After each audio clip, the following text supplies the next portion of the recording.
Bonjour les enfants, j'espère que vous allez bien par la grâce de Dieu. Nous allons voir aujourd'hui ce que prier signifie. Eh bien, prier, ça signifie simplement parler ou discuter avec Dieu, avec Jésus-Christ. Comme nous pouvons parler avec nos parents, avec nos frères et sœurs, avec nos amis, avec nos familles, avec ceux qui sont proches de nous, eh bien, nous pouvons également parler avec Dieu, nous pouvons parler avec Jésus-Christ. Nous utilisons pour cela notre bouche ou parfois aussi lorsque nous ne pouvons pas le faire, nous pouvons prier dans nos pensées. Donc, nous pouvons parler avec Dieu, discuter avec Dieu. Quand et où est-ce que nous pouvons prier? Eh bien, nous pouvons prier à tout moment et partout où nous sommes. Tout simplement parce que Jésus-Christ est disponible à tout moment et partout. Il est disponible sans que nous ayons besoin de téléphone portable, de connexion Internet. Nous n'avons pas besoin de prendre un rendez-vous pour pouvoir discuter avec Dieu. Nous pouvons lui parler directement là où nous sommes, quel que soit l'endroit où nous sommes, eh bien Jésus-Christ est présent. Nous pouvons par exemple prier à l'église, car la parole de Dieu dit, là où 2 ou 3 se réunissent en son nom, eh bien il est présent. Nous pouvons aussi prier en famille, ensemble, ou sinon tu peux aussi prier tout seul dans ta chambre, puisque Dieu t'écoute également, même si tu es tout seul dans ta chambre. Qu'est-ce que nous pouvons bien dire à Dieu lorsque nous prions? La première chose que nous pouvons dire à Dieu, c'est tout simplement dire merci. Merci Seigneur Jésus, parce que tu nous as protégés. Merci pour le souffle de vie que tu nous donnes. Merci pour tout ce que ma famille a, pour tout ce que tu me donnes. Dire merci à Dieu pour tout ce que Dieu nous donne. La deuxième chose que nous pouvons également dire à Dieu, c'est de demander à Dieu tout ce dont nous avons besoin. De quoi as-tu besoin? Dis-le à Dieu. Tu peux le dire à Dieu. Même si Dieu sait déjà à l'avance tout ce dont nous avons besoin, nous pouvons aussi demander directement à Dieu ce dont nous avons besoin. La troisième chose que nous pouvons dire à Dieu lorsque nous prions, c'est tout simplement l'adorer et le louer. Que signifie adorer et louer le Seigneur? C'est tout simplement dire ce que le Seigneur est pour nous. Qui est Dieu pour toi? Lorsque tu connais le Seigneur, lorsque tu connais Jésus-Christ, tu es capable de dire ce que Jésus-Christ est pour toi. Il faut pour cela marcher avec lui. Comme deux personnes, lorsqu'ils ne se connaissent pas, eh bien, ils ne savent rien l'un de l'autre. Par contre, lorsqu'ils sont amis, eh bien, ils savent qui est l'autre personne. Lorsqu'on est ami avec Jésus-Christ, on sait qui est Jésus-Christ. Je sais par exemple que Jésus-Christ est bon. Jésus-Christ est fidèle. Jésus-Christ est celui qui me protège et qui veille sur moi. Jésus-Christ est mon meilleur ami.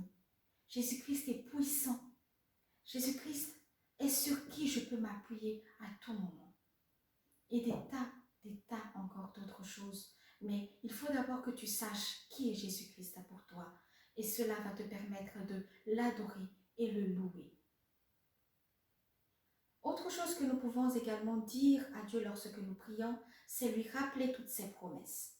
Même si Dieu se rappelle parfaitement de ses promesses, nous pouvons les lui rappeler. Cela nous aide aussi à nous rappeler que tout ce que Dieu dit, Dieu l'accomplira. Et enfin, nous pouvons également prier pour nos familles, pour nos amis, aussi et surtout pour nos ennemis, pour ceux qui ne nous aiment pas. Nous pouvons prier pour eux. Nous pouvons également prier pour ceux qui ne connaissent pas encore Jésus-Christ. Nous pouvons prier pour que eux aussi puissent connaître Jésus-Christ. Cela est très important aux yeux de Dieu. Quelle attitude nous devons avoir lorsque nous prions? La première attitude, nous l'avons déjà vu, savoir dire merci à Dieu. C'est la reconnaissance. Être reconnaissant envers Dieu pour tout ce qu'il a déjà fait, mais aussi pour tout ce qu'il fera. Lui dire merci. Deuxième attitude, c'est notamment la foi. La foi, c'est croire. Croire que tout ce que tu demandes à Dieu, Dieu l'accomplira, Dieu fera. C'est la foi. La troisième attitude, c'est la sincérité. Dieu attend de nous que nous soyons sincères, que nous ne cachions rien à Dieu, étant donné que lui, il connaît tout de nous. Donc ce n'est pas nécessaire de cacher ou de mentir à Dieu. Dieu attend de nous d'être sincères. Une attitude importante aux yeux de Dieu, c'est de ne pas se dire que Dieu n'exauce que ceux qui prient pendant des heures et des heures, ou avec beaucoup de mots, ou avec des mots tellement merveilleux, extraordinaires. Non, ce qui importe aux yeux de Dieu, c'est notre foi, c'est notre cœur, c'est notre désir de prier, de lui parler. C'est ce qui importe aux yeux de Dieu. Ce n'est pas le temps que nous passons en prière, que ce soit 5 minutes ou des heures et des heures. Cela n'empêche que nous pouvons prier des heures. Lorsque cela nous tient à cœur, lorsque nous désirons de prier des heures, lorsque nous désirons parler avec Dieu beaucoup de temps, eh bien cela est faisable, cela fait plaisir à Dieu. Mais cela ne signifie pas qu'il faut des heures et des heures pour que Dieu puisse nous exaucer. Dieu attend de nous de voir que notre cœur soit désireux de lui parler, que nous ayons le désir de lui parler, que nous voulons réellement lui parler, que ce que nous voulons lui dire nous tient à cœur. C'est ce qui importe aux yeux de Dieu. Nous allons maintenant voir quelle réponse est-ce que Dieu peut nous donner. La première réponse, c'est ce qui nous fait tellement plaisir, c'est lorsque Dieu dit oui et je te le donne tout de suite. Je te donne tout de suite ce que tu m'as demandé. Deuxième réponse, c'est lorsque Dieu dit oui, mais attends. Ça fait un peu moins plaisir. Tout simplement parce que nous ne savons pas quand est-ce que Dieu répondra.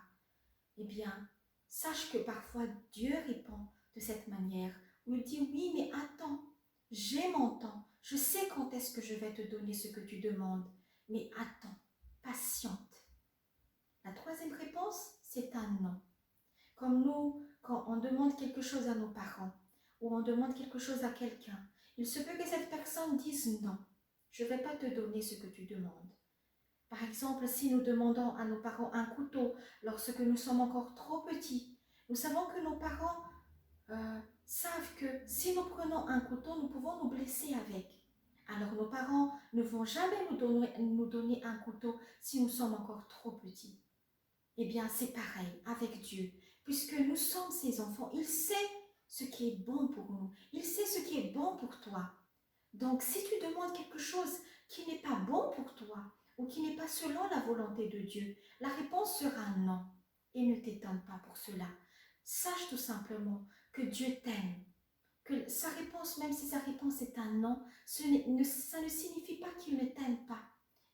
Ça signifie au contraire qu'il t'aime.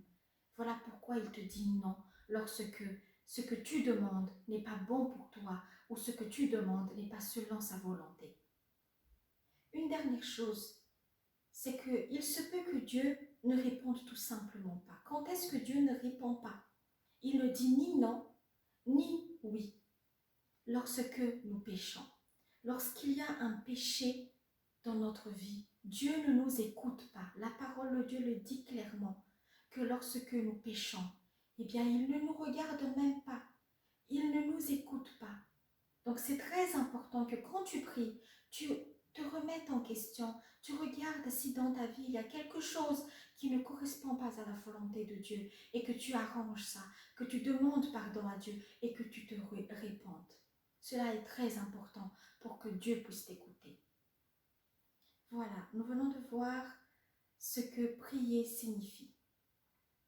Maintenant, tu sais que prier, c'est tout simplement parler avec Dieu, parler avec Jésus-Christ. Donc, dorénavant, n'hésite pas de prier. Ne te dis pas qu'il faut que tu sois grand pour prier. Si tu sais déjà parler, alors tu sais prier. Ne t'en inquiète pas. Dieu mettra les mots dans ta bouche pour que tu puisses prier. Nous allons terminer par la prière. Nous allons prier pour que cette parole puisse rester dans nos cœurs et porter des fruits en nous. Seigneur, nous te disons merci pour ta parole. Nous savons, Seigneur, que tu veux nous apprendre à prier.